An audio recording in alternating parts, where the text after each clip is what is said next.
فمن اظلم ممن کذب بآیات اللہ وصدف عنہا، تو بتاؤ اس سے بڑا ظالم کون ہے، اس سے بڑا ظالم کون ہے کہ جو اللہ کی آیات کو جھٹلا دے، وصدف عنہا، اللہ کی آیات سے اعراض کرے، اللہ کی آیات سے منہ موڑے۔ ایک تو اعراض یہ ہوتا ہے کہ ایمان ہی نہ لانا، وہ تو کفر ہے، اور ایک اعراض یہ ہے کہ ایمان لا کر بھی اللہ کے احکام سے منہ موڑنا۔ ہم اللہ کا اس پر تو شکر ادا کرتے ہیں کہ ہم صاحب ایمان ہیں، ہم نے قرآن کا انکار نہیں کیا، ہم نے حضور کی رسالت کا انکار نہیں کیا، ہم اللہ کا شکر ادا کرتے ہیں، لیکن یہ بات بھی قابل غور ہے کہ ہم صاحب ایمان ہو کر بھی نماز نہیں پڑھتے، ہم صاحب ایمان ہو کر بھی قرآن پر عمل نہیں کرتے۔ میں کیسا نمازی ہوں، میں کیسا مسلمان ہوں کہ میں نے داڑھی بھی رکھی، میں نے حج بھی کیا، میں مسجد کی پہلی صف کا نمازی بھی بنا، اور اس کے باوجود بھی میرا کام سود پر چلتا ہے۔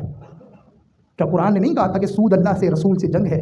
احل اللہ البیع وحرم الربا، اللہ نے خرید و فروخت کو، تجارت کو حلال کیا، وحرم الربا، سود کو حرام کیا۔ پہلی صف میں بیٹھ کر ہاتھ میں تسبیح پکڑ کر بھی اگر میں سودی لین دین کرتا ہوں تو مجھے غور کرنا چاہیے نا، کیا میں قرآن سے اعراض تو نہیں کر رہا؟ میں کیسا مسلمان ہوں؟